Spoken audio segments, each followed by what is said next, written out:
Ladies and gents, today we got a good one. James Cook, America's Director of Research Retail for JLL. We talked about a lot of things, and James brought a tremendous amount of value.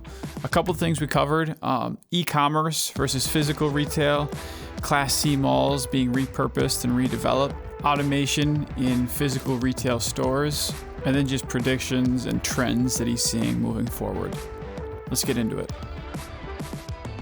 James, welcome to the show. Hey, I'm so excited to be here, Danny. Thanks for having me. Oh, thanks for coming on.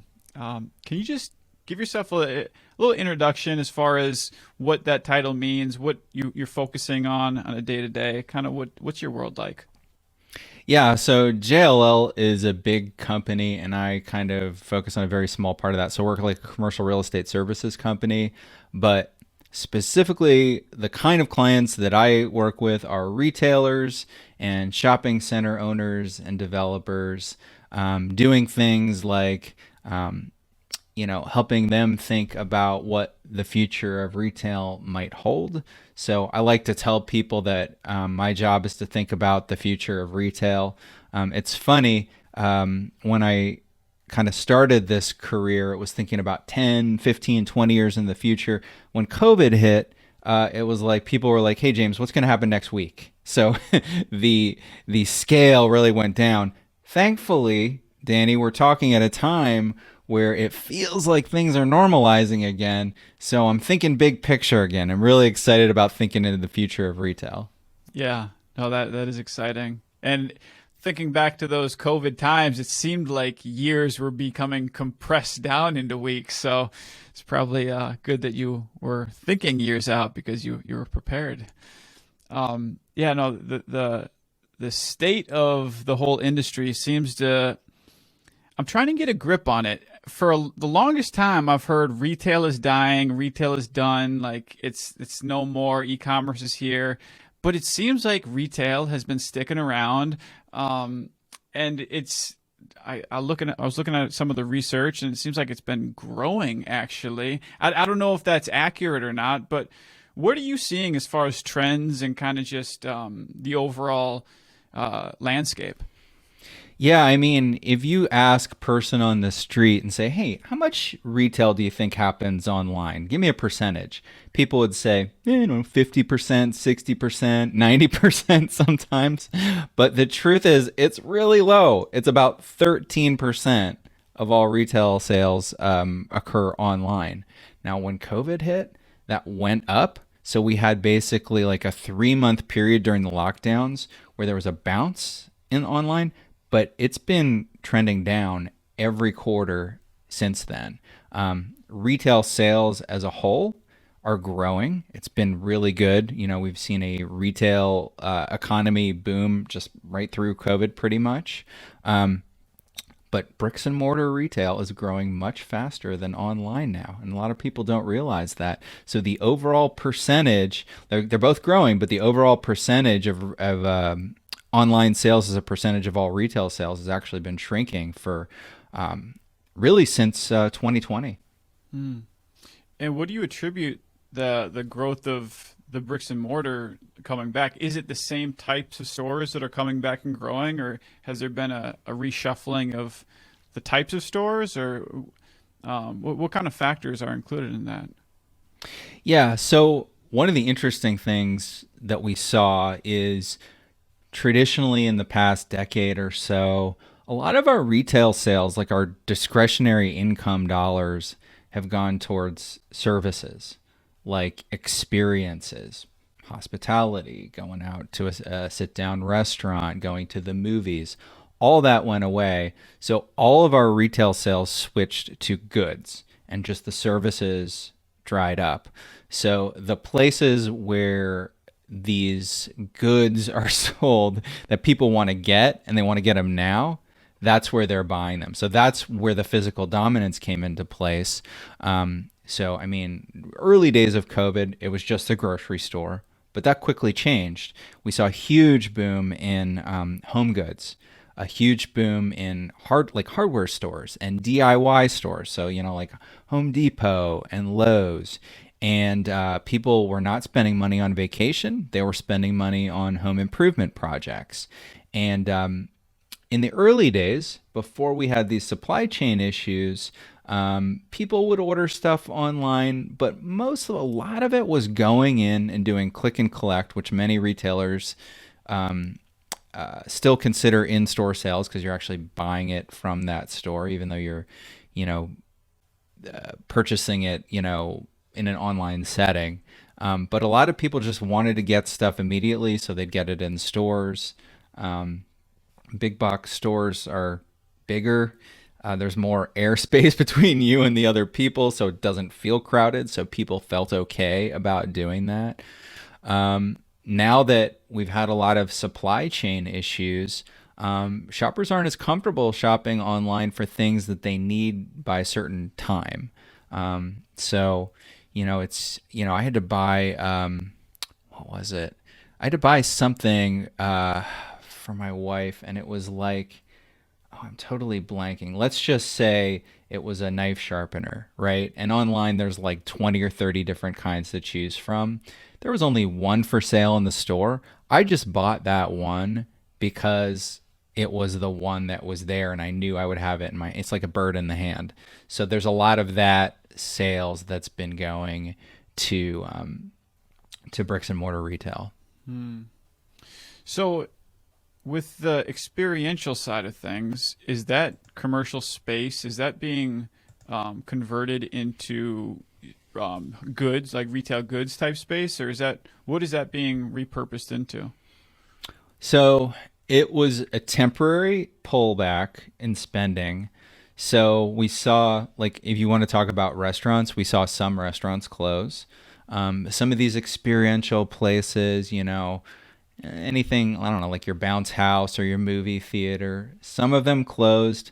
The ones with corporate owners that had deep pockets that could power through the worst of COVID have kind of come out now on the other side. We haven't seen the shift in real estate so much. And now we're starting to see a resurgence in those purchasing of, services. Prediction is this summer that really takes off. A part of that being a lot of people feeling comfortable to go on vacation again. And that's often the time where you're going to, eat out, go see a show, do things like that.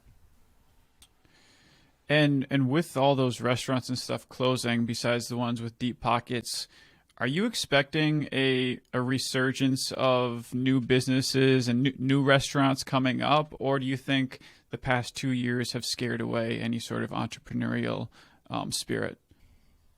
They have not. In fact, a lot of restaurateurs that lost their jobs have now gone on to start new F&B businesses. Now, some of them might not be, a physical location. It might be like a food truck. It might be like a catering or delivery or something like that, or something we call a ghost kitchen, which is like a virtual restaurant. But most of those restaurant spaces that did close have been released to other tenants. So we've seen a real resurgence. In fact, my team, one of the research reports we're working on right now that's going to be publishing next month is on the resurgence, the recovery in sit-down dining. Are you seeing that people are feeling more comfortable and there's not as much fear and that sort of thing, or any early findings? Yeah, absolutely. Yeah, and that's not just anecdotal. I don't have the survey data in front of me, but Morning Consult, for example, runs regular surveys. There's a few others asking people how comfortable they are about, eating in a restaurant, and it was really great. And then we had what was the most recent variant? The Omicron variant really took a chunk out of it, but it is recovering again to the point where more than half of Americans now feel comfortable with indoor dining. I'm going to guess and say like 65% and growing. And I wouldn't be surprised at all that by the summertime, that's, up to 80%. Through this whole experience, have there been any health and safety protocols that were instituted during the pandemic that you think are here to stay moving forward? Yeah, it's so funny. I One of the big groups that I work with here at JLL is the folks that manage shopping centers. So we don't own shopping centers, but we do third party management for others. So a lot of malls and open air centers. So I was kind of privy to all of the new stuff that people had, that shopping center managers and store managers had to do, from, we have to do more disinfecting sequencing, and, we have to put up plexiglass and, the dots on the floor to make sure that people are spaced. Some of that stuff seems like it's going to stay. Some of the plexiglass stuff seems like, hey, let's just leave it up. I think there'll be a point where um, employees, for the most part, are probably going to do away with the mask. I think that mandate, because a lot of national retailers still mandate that their employees wear masks, even if most of their customers aren't. I think the overall change, the holdover, is going to be this sort of a little bit of uncomfortableness with closeness of human beings. It's like a little bit of, kind of pre-COVID. You go into a packed New York restaurant or something like that, and everybody's jammed up against the bar, and you feel fine about it. At least I did. And there's a lot more of that second thinking about it. So I think restaurants and retailers are going to be thinking more about open space. Restaurants, for example, I think this is going to be a holdover, is transforming a lot of that sidewalk and street space into dining area. So kind of spilling out into the street, which everyone has kind of realized is great, and I really hope that sticks around. Yeah. Yeah, I going out to eat prior to COVID, it did sometimes feel like I was sitting with some random couple because they're so so tight. So I wonder if having that outdoor seating space, if it's really just maintaining the revenue that they were doing prior, or do you think they've been able to increase capacity and ultimately increase their profits because of it, or is that more just like trying to stay level? Well, I would say, and this is a pretty broad statement, but most of the restaurants that I've talked to, like we're kind of talking about like more independent, restaurants, their revenues are back to pre-COVID levels. They're doing pretty well.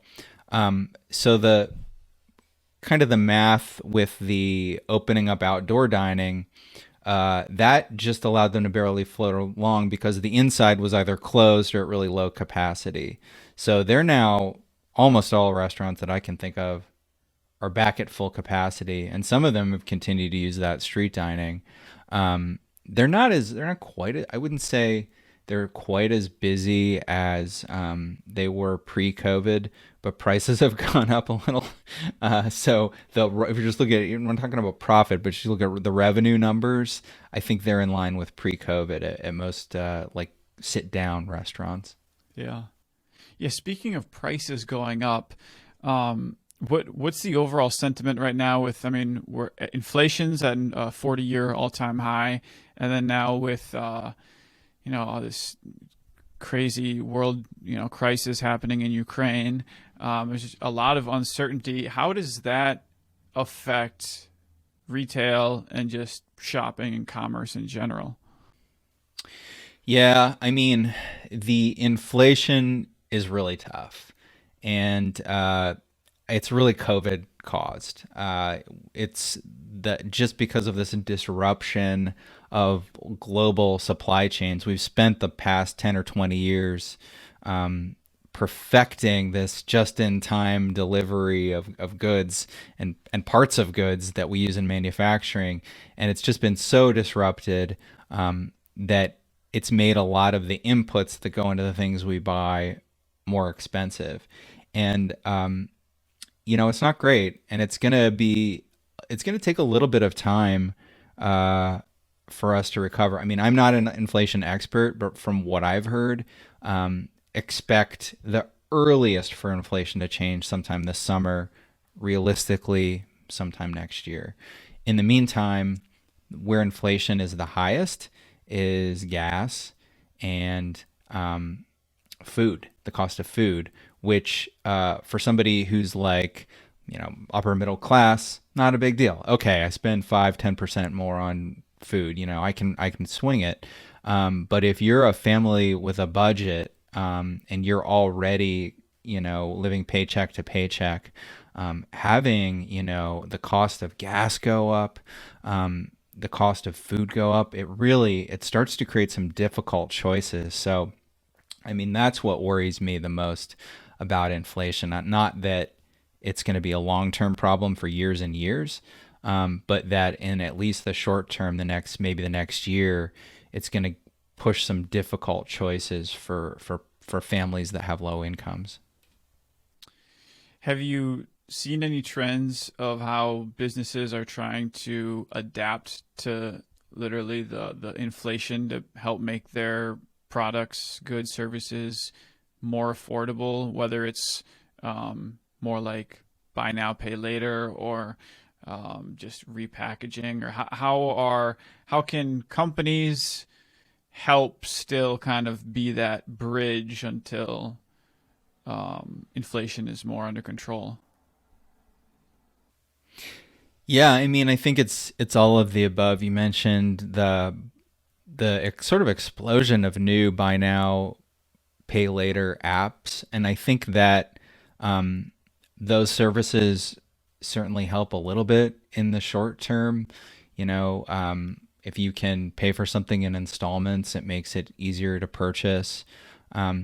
Ultimately, it's very similar to having a credit card, though. So there's the danger there of it affecting your credit score if you don't pay for it. I know they're starting to report to credit rating agencies now.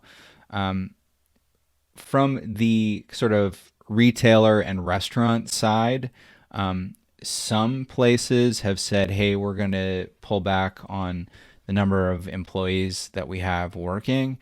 Really tough to do if you're a grocery store or a restaurant, though, because those just require a lot of hands-on work. Some restaurants have done some creative things around simplifying their menus. So the labor required there isn't as much labor required to prepare them. Another thing I've seen in some cases is automation behind the scenes. So it might be silly, like oh my gosh, what chain is it? I think it's White Castle that's rolling out a burger flipping robot in like 100 locations. Don't quote me on that, but it's one of the chains that's rolling out a burger flipping robot. And there are other less crazy automated things out there that all help contain costs to a certain extent. But at the end of the day, costs are just going to have to go up. There's nothing you can do about it. It's either increase the cost or reduce the size of what you're selling. So that's the other thing too. I think you mentioned packaging. So, keep the price the same, but shrink the amount of, say, potato chips that are in the bag. Yeah, that seems like it's constantly happening. It's like, what? It's all a bunch of air in here. You touched on automation, and yeah, is there? I used to work in the cleaning industry, and they were coming out with cleaning robots, or at the time this was maybe 5-ish years ago. That was kind of the big hype, that like autonomous cleaners, that they would be doing the floors at night and save costs that way. Is there any sort of automation that you think, besides the burger flippers, that you think really has a chance to really help businesses become more efficient and effective, or efficient? Yeah, and it's gonna be sort of, well, I was gonna say it's gonna be a little bit behind the scenes stuff, sort of like, it's not like a robot's gonna take over a human's job, but there'll be elements that they'll simplify. I mean, an example would be there's a grocery chain called Schnucks that's rolled out a robot that just cruises up and down the aisles. It's like a tall monolith on wheels, and all it does is cruise up and down the aisles, taking photos of the shelves. And because of that, they've got instant, inventory on their on their the manager has total awareness of the inventory, and the employees are aware of when stuff needs restocked or stuff is misshelved. So because of that, you can it's less work because just keeping track of inventory is such a pain for like the regular store associate. So if they can get that off their plate and have a robot do that, that's great. I am so I do a podcast called Where We Buy, just about sort of like future retail topics. Episode that hasn't come out yet, but I just did, is about RFID, which is radio frequency identification, I think. So these little stickers that go on all the goods you sell in the store, and basically you just wave a wand on the shelves, and basically the computer knows everything that's on the shelves. So it's a way to do total inventory, and it's already really rolled out in a lot of stores, and we just don't even realize it. So suddenly you don't have to pay somebody to keep track of inventory. It's just a matter of waving a wand around for like 20 minutes a day. And you've got all of that in your computer. Oh, and the other cool thing about RFID is if you it can track what's going in and out of the store, so you know if people are stealing things, which is a huge problem. Organized retail theft has really blown up since COVID, but that's a whole other story. But anyway, I didn't know a lot about RFID, and I'm now, because of working on this podcast, convinced that it's like a quiet revolution in retail that people don't even realize is going on. Yeah, I guess I think about when I go shopping for clothes, they sometimes have that RFID tag on there, but it's so big and bulky, and it seems like it would be, I'm just guessing like one of those probably costs $1 or something, but to put an RFID little miniature one on a can of soup, that's kind of like the progression? Yeah, so the big ones that you're talking about, and I know what you're talking about, I think those are like loss prevention, like those will set off alarms. These are like little like stamp size stickers, and they cost what do they cost? They're like 4 or 5 cents each. So if you're selling clothing, that's not really eating too badly into your profits. If you're selling something at the dollar store, it might not make sense to use it. But it's so RFID. It's funny. Like you should just listen to the podcast because the Marshall K, who works for a company called RFID Sherpas, is the expert that I interviewed on that. He just said that it's pretty much everywhere in apparel now, and it's coming to electronics, and certain retailers are mandating that all of the things that they sell, the manufacturer puts that tag, embeds it in the goods that they sell. Wow. Now I'd like to move on to a little bit of a broader topic, and just like it seems like you're in tune with what's going on. You got your finger on the pulse. Over the last 2 years, like what has surprised you most, or what has whether it's a surprise or just kind of like made you go wow, like does anything come to mind? I mean, I certainly could never have predicted the last 2 years, and one thing that was really surprising to me, Danny, is when COVID hit, I was so unrealistic about how long it would take to get out of it. I was like, I don't think I wrote any reports about it, but I think privately I was like, by this summer, we're going to be good. Everything's going to open back up in the summer. And it's just been such a long haul. I was surprised. I'll tell you, I thought that retail would have taken more of a hit than it did. Some sectors took a real bad hit, like movie theaters are only now really starting to recover. But most sectors, I mean, once they were allowed to reopen, it was kind of a slow recovery at first.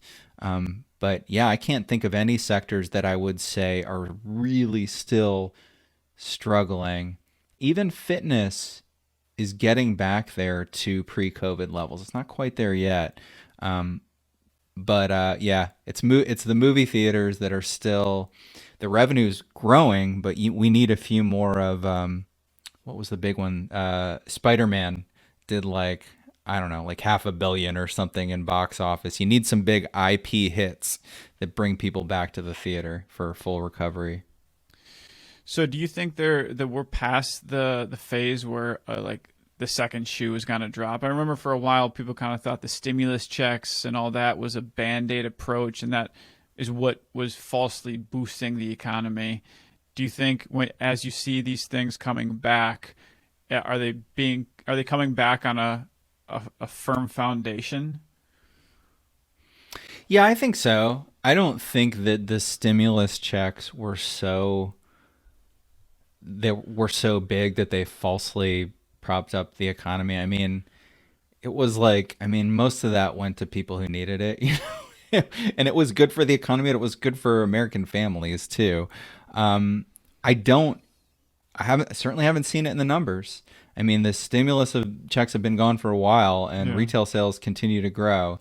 I think the real stimulus has been that the wages have gone up in like quote unquote lower wage jobs, have really seen wages go up Mm. in a way that I'd never seen before. And I think that's the real, sort of stimulus right now. Mm. And is that because employment has just been so tight, or is that yeah? Yeah. Yeah. So, when COVID hit, a lot of, say retailers or, whatever it was, had to furlough people, sometimes without pay, often without pay, or let them go completely. And a lot of those people kind of got themselves into situations where, now I'm going to be a, part-time Uber driver, or I'm going to do this and that. I'm going to move back home, take care of my parents, move in with some friends, and their life changed. So when these jobs started opening up, it wasn't like a faucet that you could turn back on. Suddenly all these employees magically reappear as if Rip Van Winkle. So there was this huge demand. Also from e-commerce was another one. So a lot of big e-commerce warehouses opened up that needed people to work at them, and just demand from every sector for workers, and not enough people to go around. So yeah, supply and demand, wages go up, and that's how it works. I want to ask one thing about e-commerce and retail, or bricks and mortar. Do you view those two as competitors, or is there a place for each and they can coexist peacefully?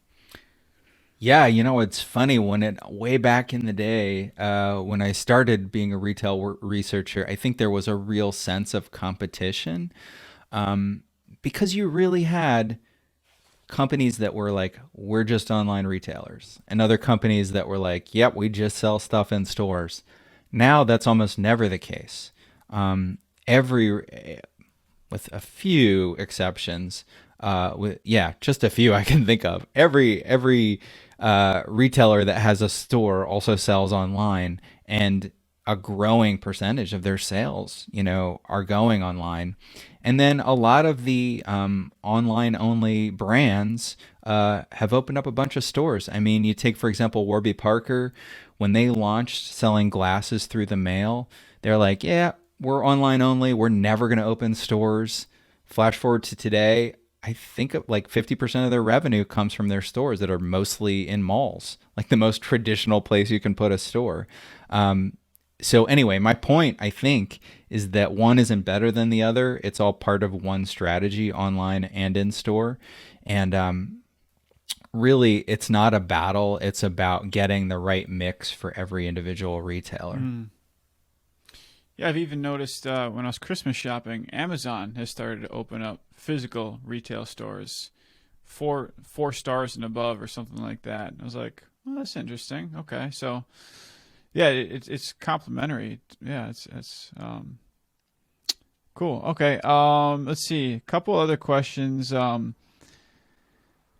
Just as far as the housing market has gone absolutely gangbusters. Are you seeing the same with retail? Are you seeing that it's hard for shops to find space? What are you noticing as far as the whole real estate landscape for commercial?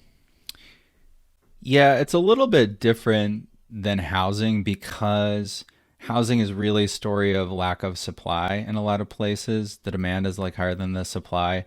In retail, like the past leading up to the Great Recession, like of 2008, 2009, we built a lot of retail space, a lot. And then that recession hit, a lot of that went vacant. So we haven't really been building a lot of retail space. I mean, some's been going up, but not a lot. And so because of that, we've had this supply of retail space that's continued to get absorbed. That's what the term that we use, absorption. And vacancies continue to go down. I think vacancy is at a healthy level, where there is kind of now an equilibrium between supply of retail space and demand. That being said, there's certain areas where demand is way bigger. So one example is a fast food location that you could do drive through at. Like everybody wants to do drive through now because during COVID, a bunch of chains that never did drive through started to. They all said, hey, we're going to do smaller locations, but they're going to have 1, 2, 3 drive through lanes. They're going to have a digital pickup window. So those, what we call QSR, quick service restaurant spaces in the suburbs where everybody's at because they're working from home, huge demand for those, much less supply than was out there. So that was a big push. And then like grocery stores, those were obviously during COVID, because they were just deemed of it as essential retail.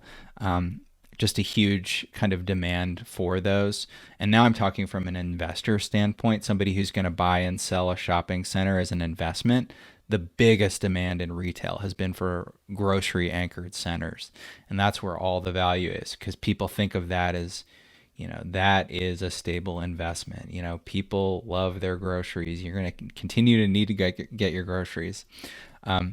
Anyway, final point I'll make is that going forward, we're not going to see a lot of new malls being opened in the US.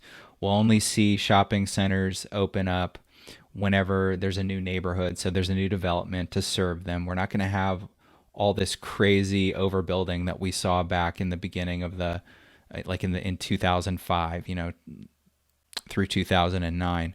What we will see is mixed use development. So there's a lot of these projects going on that have a mix of residential and office, and oftentimes hotel, and then retail, usually on the ground floor or the first few floors. And the retail is kind of the fun amenity, and the office space and the residential space is where the developer makes their money. I'm just thinking about it now as you mentioned that these grocery stores are going to be the anchor. It seems like whenever I go to our local grocery stores, Cub Foods, there's always a Target and usually a Home Depot next to them, and maybe a Petco or something. Could that be what these malls that have, maybe local retailers that have gone under, could we start moving towards like a local mall? I live a block away from one. There's so many vacancies in it where it's like these boutique Home Depot store, like a boutique Home Depot, boutique Petco, and you know what I mean? Like, is that possible or not? Yeah, I mean, it is, and some chains are looking at that. So, like for example, one big box is IKEA, and they're rolling out these like smaller boutique IKEAs that are mostly don't carry a lot of goods. It's more like services, going into IKEA for them to help you design your kitchen and stuff like that. But they're not going to the malls mostly. They're going into like urban locations. For malls, I mean, so the big vacancy is not the mom and pop stores. It's the department stores that we saw a ton of department stores close during COVID. And so what it has caused is a bifurcation in malls. And so there's like a Class A mall, which might have, a higher end department store as the anchor. It's going to have it's going to have an Apple store. 100% it has an Apple store in it. And it has all the best stuff. And the vacancy is great. There's no worries, because when something goes out, somebody else wants to move in, they're good to go. It's what we call B, and really actually C malls are the worst. So those are the malls that, and it's kind of like the mall that's on its last leg, and maybe one of the department stores is vacant, and they're going to have real trouble backfilling that 100,000 square feet of department store space, or even more than that. And so we've seen this real bifurcation, and the good malls have stayed good, and the bad malls have gotten worse. And when I say worse, I just mean more vacant. And so they're going to really have to reinvent what they do. And you'd mentioned like Home Depot, not a bad idea. Like that would be I think that would be a great mall anchor. We've seen a little bit of that where these big box, traditionally what we call power center tenants, some of them have moved to malls, but a lot of them are saying, I'm not sure. I would rather be in this open air power center where I know I can do well. So if it's not these big box retailers moving into the malls, who else do you think would be, or how else could these malls be repurposed? Yeah. So, and again, like there's like the A mall, which is the best mall. What city do you Say live like in? a B or a C. I live in Minneapolis. Oh, okay. Okay. So Mall of America, you're good to go. Rosedale, good to go. Right. But you've got a mall, the C mall. What do you do with it? There's a couple of different routes. All of them are expensive. So one thing is, let's put a bunch of money into it and attract some cool new anchor tenants, and maybe we demall it. So we'll turn it into a lifestyle center, which is like an outdoor open air kind of hip center. Really expensive to do. Tough to make the economics for that work. Another option is, let's change the use up. Let's take the anchor and turn it into apartments. Also very expensive to do. Another option is, let's turn it into a medical center. We've seen that happen in a couple of places where they'll keep the food court, but you'll take the anchor and turn it maybe like into medical office space, or actually like some kind of, not urgent care, but like, you go and there'll be like the one office where you do your joint pain, and the next office over has the physical therapy, that kind of stuff. So like medical services. And we've seen some reuses of malls where that makes sense. Another one is just straight up office space. In Los Angeles, there's most of a mall that is now office space that actually Google has some office in. So there's a lot of uses. Unfortunately, it's expensive to do everything. So construction wise, got to tear stuff down, build new stuff up. So whatever is going to be in demand is what's going to happen. But if that mall was built in a not great high demand area, it's tough to make the economics make sense. Have you seen any of these malls turn into like Amazon or Walmart distribution centers? Is that a thing? Yeah. E-commerce distribution, definitely. It is kind of tough to do. So e-commerce, warehouse distribution comes in a lot of different flavors. But if you're an e-commerce brand, you have a huge space, say 500,000 square feet to 1,000,000 square feet, with really high ceilings. So you can stack stuff like crazy high, and it just goes on for miles, and you've got all this stuff. So whoever orders whatever they want in the area can get it quickly. It is very difficult to take, say, a department store and turn it into that, because there's columns and the ceilings aren't high enough and all that stuff. So if you want to do that, you've got to tear it down and build up a new industrial space in its place, which does happen with some frequency now that industrial space, like vacancy for industrial, is so low right now. But another thing that we've seen happen is developers will come in and take a retail big box and convert it into last mile. And so last mile is not a huge warehouse, but a little one where retailers will, deliver stuff in small, vans, like cargo vans, to you in your home. And that could be something like, I don't know, like familiar with like Joker and GoPuff that are doing these like 2 hour or 1 hour convenience store kind of deliveries, or it could be something direct to consumer chain or something like that. But I think that last mile fulfillment is probably the best use for like a vacant retail box in sort of an urban Mm. area. Oh, that's interesting. That's really interesting. Um, as we wrap up here, I guess I just want to ask one last question regarding kind of the malls and commercial space in general. And we have a lot of facility managers that we work with in our audience. I'm just wondering, as far as like the changes that have happened, is there anything notable that they should be aware of moving forward? I know air ventilation was a big deal, and is anything else that you've kind of seen that, whether it's air purifiers or filtration systems or anything along those lines that you think would be helpful? Boy, that's a good question. I think that the demand for that, like those that the new air purifier and the HVAC system and all that, I feel like that's at this point we're a little bit beyond that. I think if your facility hasn't done that already, I wouldn't worry about it.